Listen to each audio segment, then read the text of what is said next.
مرحبا. هنحكي لك بشكل مختصر عن البرازيل بعد أول مباراتين لهم. البعض مقتنع إنه المنتخب البرازيلي قابل للتطور، والبعض مش مقتنع بالأداء بالرغم من الفوز على صربيا وتخطي سويسرا بالمباراة الثانية. أول شيء لازم نبدأ من نقطة أساسية، إنه هول المباراتين اللي لعبهم المنتخب البرازيلي سواء المنتخب الصربي أو المنتخب السويسري من نوعية الاختبار شوي قد تكون محيرة أو صعبة، يعني بمعنى أن تكون فخ للجمهور وللجهاز الفني وللاعبين، وعلى العكس قد تكون أمر إيجابي. فكرة أنك عم تلعب ضد خصمين لعبوا تقريبا فترة طويلة قبل ما يتلقوا أهداف بمنظومة دفاعية متأخرة صعبت الأمر على المنتخب البرازيلي. يعني بشكل عام فايتين يلعبوا على النقطة حسب حسابات المجموعة، من حق منتخب سويسرا ومن حق المنتخب الصربي انه يفكر ياخذ نقطة من المنتخب البرازيلي كونه أفضل منتخب بالمجموعة، ويحاول يحصل أكبر عدد ممكن من النقاط بالمباراة الثانية، وهذا أمر مفهوم.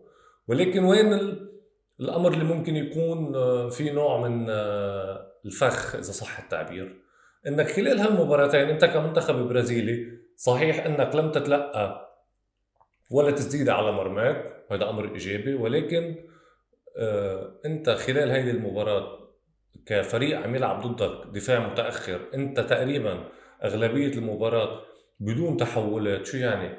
يعني المنتخب اللي عم يلعب امامك مش منتخب عم بيروح مرتدات سريعة او عم بيهاجم بشكل متكرر، الامر اللي عم يجبرك انت كمنتخب برازيلي تختبر نفسك عند التحول الدفاعي ومن ثم المرتدات.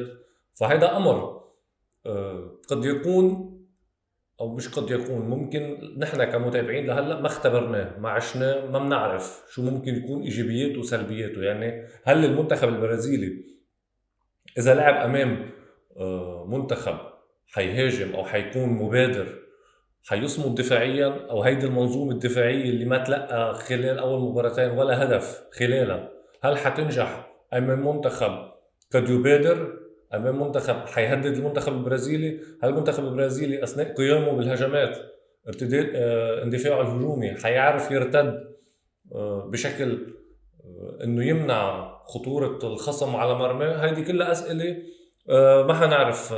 ما حنعرف شو اجوبتها. ولكن طبقا لوجود كاسيميرو مع خيار فريد احيانا، طبعا بغياب نيمار الامور اختلطت نوعا ما، ولكن بالشكل العام دفاع المنتخب البرازيلي مع حارس مرمى يبدو مطمئن. ولكن مثل ما سبق وقلت الاختبار الحقيقي لهيدي المنظومه الدفاعيه مع معاونة لاعبين هجومية، خسر تشارلسون امبارح بالدقيقة 38 أمام سويسرا، عمل سبرنت ليغطي عن لاعبين، ليغطي عن رافينيا اللي هو كان مفترض يكون بمركز متأخر أكثر. فنشوف هيدي المنظومة الدفاعية كيف حتكون شكلها أمام منتخب بهاجم. أما نيمار، الحديث عن نيمار آه، نحن عم نحضر، يعني عم نحضر مثل العالم، يعني والعالم الجمهور اللي بيشوف هيدي السلبيات او هيدي الامور اللي ما بيحب يشوفها بنيمار، نحن بنشوفها كمان. انه لاعب احيانا بيهبط لمكان متاخر جدا، بيوقف على كرته، ببطئ اللعب، بصير يحاول بيختار لاعب بصير بده يحاول يروح عليه واحد على واحد يكسب فاول، لهالسبب اساسا هو بيتعرض لكثير اخطاء. ولكن في امر كثير ايجابي ومهم، يعني نيمار سعره اهميته اسمه مش من فراغ، يعني اكيد في شيء يجيده حتى معطيه هيدي الاهميه. نيمار واحد من اللاعبين، وبكره مع الوقت مع تقدم عمر البطوله المنتخب البرازيلي محتاجه جدا. نيمار هو واحد من اكثر اللاعبين بالعالم، يعني عددهم محدود، اللي ممكن باي وقت حرج من وقت المباراه يستلم كرة، تسلمه كرة تعتمد عليه، يكسب لك استحواذ، يحاول يعمل لك يصنع لك فرصة، يصنع لك حالة، يصنع لك موقف معين بلحظات حرجة. وهذا معروف ومتداول بكل أوروبا مش بس بمنطقتنا. انه احيانا بالمباريات الصعبه في لاعبين بتختفي، بتتخبى، مش بتختفي عن عمد يعني. بيقول لك انه الدقيقه 90 وانا خسران 1-0، بلا ما استلم كره اخذ على عاتق الامور تنقطع مني، تصرف خاطئ، يعتبرني الجمهور لاعب سيء او واحد من اللي تسببوا بهزيمه الفريق، او انه كانت شخصيته ضعيفه باللحظات الحرجه. لا، هيدا الامر نيمار هو استاذه، هو معلمه، سواء مع النادي او مع المنتخب. نيمار هو اللاعب اللي لما بتصعب الامور بتروح لعنده بتسلمه. هيدا اهميه نيمار، هيدا الشيء اللي مطلوب يكون موجود بكل منتخب وبكل نادي. هيدي قيمه حدا مثل نيمار. ولكن بيبقى يعني بنفضل نحن كمتابعين وكجمهور انه هيدي الامور اللي فيها تبطيء للعب انه تخف نسبة خلال المباراة. في موضوع بيتعلق بفيرمينو بعد إصابة نيمار. امبارح شفنا بعد ما انتهى الشوط الأول لما قرر المدرب انه يغامر شوي، تقريبا ما عنده لاعب يشغل هيدا المكان.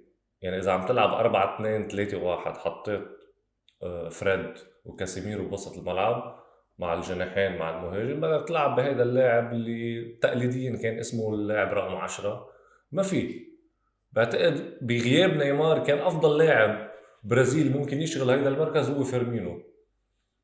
انا كنت ما كنت ضد استدعاء فيرمينو اكيد، ولكن كنت عم حاول لاقي مبررات على اساس نيمار حيكون لاعب اساسي بتواجد بكل البطوله. ولكن لا، اصابه نيمار اكدت انه فيرمينو كان لازم يكون موجود، كان ضروري يكون موجود.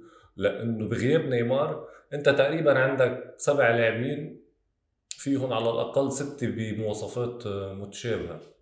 عم بتحاول عم بتحاول تلاقي لهم مراكز خلال بالمراكز الثلاثه المتقدمه، يعني بتحاول تبدلهم خلال بهيدي الاماكن. ولكن بالأربعة 2-3-1 اللاعب اللي امام اللاعبين الاثنين اللي بوسط الملعب بعد نيمار هو فيرمينو افضل لاعب برازيلي يقوم بهيدي الادوار. أه بالنسبه للاداء العام، لانه امبارح كان في حديث هيك على الصفحه كنا عم نحكي، ايه ما في شك، مش يعني هيدا الجيل للمنتخب البرازيلي ايه جيل قادر على الفوز بالمونديال. ولكن انا قلت شيء كثير اساسي قبل، المنتخب البرازيلي قادر على الفوز بالمونديال مش لانه هو بالمستوى الخارق او بالجيل الخارق للمنتخب البرازيلي ابدا. واساسا انت مش لازم تكون، يعني مش دايما لازم تكون بافضل جيل بتاريخك حتى تفوز بالمونديال ابدا. ولكن بنفس الوقت المنتخبات الاوروبيه مش بافضل، يعني ما في منتخب اوروبي حاليا يشبه اسبانيا 2010، يشبه المانيا 2014، اسبانيا فرنسا 98 مثلا. فالمنتخبات الاوروبيه بمعظمها مش بافضل حالاتها، وبالتالي هيدي فرصه للبرازيل. يعني بفتره سابقه الفجوه اتسعت، يعني كان البرازيل مش بافضل حالاته بوجود فريد ولويس يعني كان في وضع صعب. بالمقابل منتخبات اوروبا الكبيره كانت بليفل مرتفع جدا، هولندا، فرنسا، اسبانيا، وبالتالي كانت الفجوه اكبر. كان في صعوبه على المنتخب البرازيلي انه يغلق او يصغر هذه الفجوه. ولكن حاليا لا، الامور متكافئه مع افضليه فنيه بمكان معين للبرازيل. لها سبب، في فرصه صح، الاداء ممكن يكون افضل، ولكن نحن عم نحكي عن منتخب ما قدر يتجمع حتى قبل بشهر من المونديال. لهالسبب بيقولوا بكؤوس العالم المستوى بيرتفع تدريجيا مع المباريات، لانك انت مش متحضر ولاعب عدد مباريات كافي.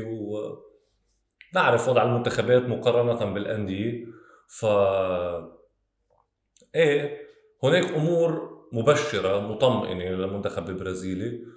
في امور اخرى قد تكون افضل ولازم تكون افضل مع تقدم عمر البطوله. ولكن انت باول مباراتين كتير مهم تفرجي او تثبت انك صلب، هيدا امر كتير اساسي خاصه من صربيا. وبنفس الوقت بتعرف تفوز.